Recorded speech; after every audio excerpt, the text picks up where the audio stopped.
നാടിന്റെ കഥകൾ കേൾക്കാൻ കൊതിച്ച ബാല്യങ്ങൾ, ജീവിതം ഏറെ പ്രതീക്ഷയോടെ കണ്ട യൗവനങ്ങൾ, മക്കളുടെ ഭാവി ജീവിതം സ്വപ്നം കണ്ട മാതാപിതാക്കൾ, പിൻതലമുറകളുടെ ജീവിതം കാണാൻ കൊതിച്ച വാർദ്ധക്യങ്ങൾ, അങ്ങനെ നിരവധി പേരാണ് നമ്മോട് വിട പറഞ്ഞത്.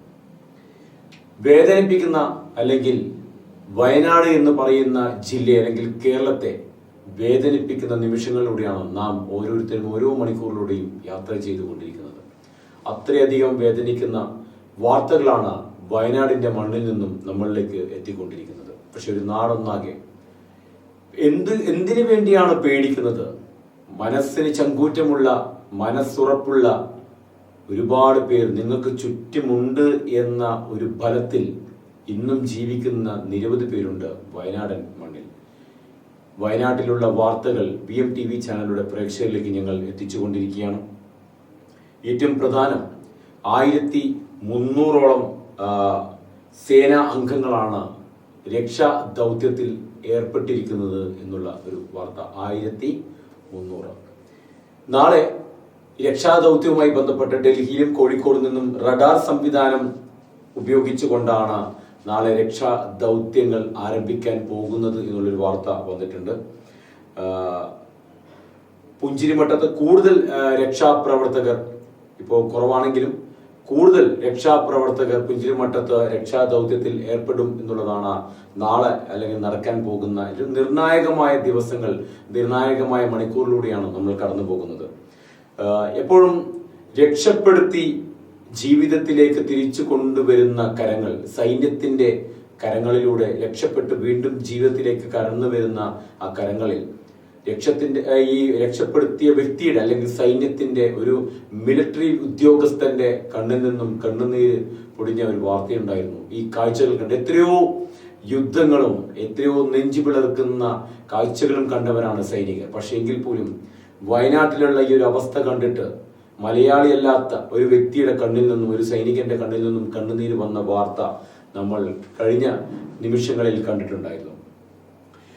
അങ്ങനെ എല്ലാം കൊണ്ടും 91 ക്യാമ്പിൽ 9328 പേരാണ് ക്യാമ്പിൽ വസിക്കുന്നത്. അതിലേറ്റവും ഭീകരമായിട്ടുള്ള ഒരു അവസ്ഥ എന്ന് പറയുന്നത് സുജാതയും കൊച്ചുമകളും കണ്ട ഒരു കാഴ്ചയാണ്. രാത്രി കിടന്നുറങ്ങാൻ നേരത്ത് വെള്ളത്തിന്റെ അല്ലെങ്കിൽ ആ ഒരു ശബ്ദം, അതിഭീകരമായ ശബ്ദം കേട്ട് ഞെട്ടി ഉണർന്നപ്പോൾ വീടൊന്നാകെ, നാടൊന്നാകെ ഒലിച്ചു പോകുന്ന ഒരു കാഴ്ചയാണ് സുജാതയും കൊച്ചുമകളും കണ്ടത്. രക്ഷപ്പെട്ടു പോയി നിന്നതോ കാട്ടാനക്കൂട്ടത്തിന്റെ മുന്നിലും. ആ മോൾക്കും ഒരുപാട് കഥകൾ പറയാനുണ്ട്. അങ്ങനെ അവിടെയുള്ള ഓരോ മൺതരികൾക്കും, ഓരോ വ്യക്തികൾക്കും, ഓരോ ജീവനുകൾക്കും, രക്ഷപ്പെട്ട ഓരോ ജീവനുകൾക്കും ഓരോ കഥകൾ പറയാനുണ്ട് വയനാടൻ മണ്ണിനെ കുറിച്ച്, ഉരുൾപൊട്ടലിനെ കുറിച്ച്. നമുക്കറിയാം, നേരത്തെ ഈ ശാസ്ത്രജ്ഞർക്ക് ഭൂമി സന്ദർശിക്കുന്ന ഉത്തരവ്, അത് ഭൂമി സന്ദർശിക്കുവാൻ പാടില്ല എന്നൊരു ഉത്തരവ് വന്നിട്ടുണ്ടായിരുന്നു. അത് പിൻവലിക്കണമെന്ന് മുഖ്യമന്ത്രി ചീഫ് സെക്രട്ടറിയോട് ഉത്തരവിട്ടതായിട്ട് അറിയുന്നു. ഇങ്ങനെ ഒരുപാട് വാർത്തകളാണ് വന്നുകൊണ്ടിരിക്കുന്നത് വയനാടിന്റെ മണ്ണിൽ നിന്നും. നമുക്കറിയാം, നല്ലത് ചെയ്യുമ്പോൾ നല്ലത് എന്നുള്ളത് കൃത്യമായിട്ട് പറയണം. നല്ലത് ചെയ്യുമ്പോൾ നല്ലതെന്ന് പറയുന്നവരാണ് മലയാളികൾ. കഴിഞ്ഞ ദിവസം ഒരു പ്രധാനപ്പെട്ട ഒരു വാർത്ത, ഒരു ഫാമിലി പറഞ്ഞൊരു വാർത്തയാണ്. ചെറിയ കുട്ടികൾക്ക് മുലപ്പാൽ ആവശ്യമുണ്ടെങ്കിൽ അറിയിക്കണം, എൻ്റെ വൈഫ് റെഡിയാണെന്ന് പറയുന്നത്. സച്ചിൻ എന്ന് പറയുന്ന ഒരു കൂട്ടുകാരൻ അദ്ദേഹത്തിന്റെ ഫാമിലിയുമായി ബന്ധപ്പെട്ട് ഒരു വാർത്ത ഇങ്ങനെ ഉണ്ടെങ്കിൽ തീർച്ചയായും ഞങ്ങൾ അറിയിക്കണം എന്ന് പറഞ്ഞിട്ട് ഫേസ്ബുക്കിൽ ഇട്ടിട്ടുണ്ടായിരുന്നു. അതിന്റെ താഴെ അല്ലെങ്കിൽ ഒരു മനുഷ്യമൃഗം എന്ന് വിശേഷിപ്പിക്കുന്ന ഒരു വ്യക്തി ഒരു മെസ്സേജ് ഇട്ടു. അതായത് ആ മെസ്സേജ് എങ്ങനെയാണ് വായിക്കുക എന്നുള്ളത് വളരെ മോശമാണ്. അദ്ദേഹത്തിന്റെ പേര് സുകേഷ്. ഫുൾ നാമധേയം ഞാൻ പറയുന്നില്ല. പക്ഷെ ഇപ്പോൾ സമൂഹ മാധ്യമങ്ങളിലൊക്കെ ആ ഒരു മെസ്സേജ്, അദ്ദേഹം അയച്ച ഒരു വളരെ നികൃഷ്ടമായിട്ടുള്ള ഒരു മെസ്സേജാണ് സമൂഹ മാധ്യമങ്ങൾ ചർച്ച ചെയ്തുകൊണ്ടിരിക്കുന്നത്. ഇങ്ങനെവരുണ്ട്. അതായത് ഒന്നിന് നല്ലതും മോശവും എന്ന് പറയുന്നത് പോലെ മോശത്തിൽപ്പെട്ട ഇങ്ങനെയും ചിലരുണ്ട് നമ്മുടെ ഭൂമിയിൽ. ഒരു നാട് ഇത്രയും വേദനിക്കുമ്പോൾ എങ്ങനെയാണ് ഇദ്ദേഹത്തിനെ പോലുള്ള ഒരു വ്യക്തികൾക്ക് ഇങ്ങനെയുള്ള ഒരു മെസ്സേജുകളൊക്കെ പാസ് ചെയ്യാൻ പറ്റുന്നത് എന്നത് വളരെ മോശമായിട്ടുള്ളൊരു കാര്യമാണ്. പ്രിയപ്പെട്ടവരെ, BMTV ചാനൽ ഈ മുണ്ടക്കൈ ദുരന്തവുമായി ബന്ധപ്പെട്ട് വയനാടിന് കൈത്താങ്ങായിട്ട് ഞങ്ങളുടെ യാത്ര ആരംഭിക്കുകയാണ്. BMTV ചാനലും വിഘ്നേശ്വര ചാരിറ്റബിൾ ട്രസ്റ്റും അതുപോലെ തന്നെ സുനാട്ട തിരുവനന്തപുരവും. അവശ്യ സാധനങ്ങൾ വയനാട്ടിൽ എത്തിക്കുക എന്നുള്ളതാണ് ഞങ്ങളുടെ ലക്ഷ്യം. അത്യാവശ്യം വേണ്ട സാധനങ്ങൾ സ്വരൂപിച്ചുകൊണ്ട് വയനാട്ടിലേക്ക് ഒരു യാത്ര. പാവപ്പെട്ടവരെ, പ്രത്യേകിച്ച് നമ്മുടെ സഹോദരന്മാരെ സഹായിക്കുവാൻ വേണ്ടിയിട്ടാണ് ഞങ്ങളുടെ യാത്ര സംഘടിപ്പിക്കുന്നത്.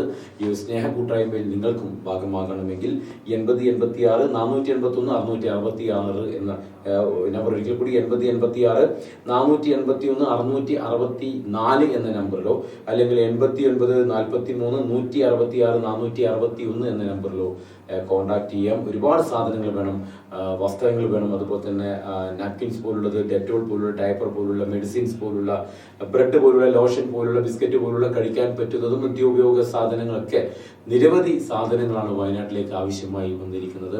അതുകൊണ്ട് പ്രിയപ്പെട്ടവരെ, ഇതിൽ പങ്കുചേരാൻ പറ്റുമെങ്കിൽ തീർച്ചയായിട്ടും അതൊരു വലിയൊരു ഒരുപാട് മനസ്സിനുടമകളുണ്ട്, നല്ല മനസ്സിനുടമകളുണ്ട്. എല്ലാവർക്കും സ്വാഗതം. അതോടൊപ്പം തന്നെ മുഖ്യമന്ത്രിയുടെ ദുരിതാശ്വാസ നിധിയിലേക്കും നിങ്ങളാൽ കഴിയുന്ന സംഭാവനകൾ നൽകണം.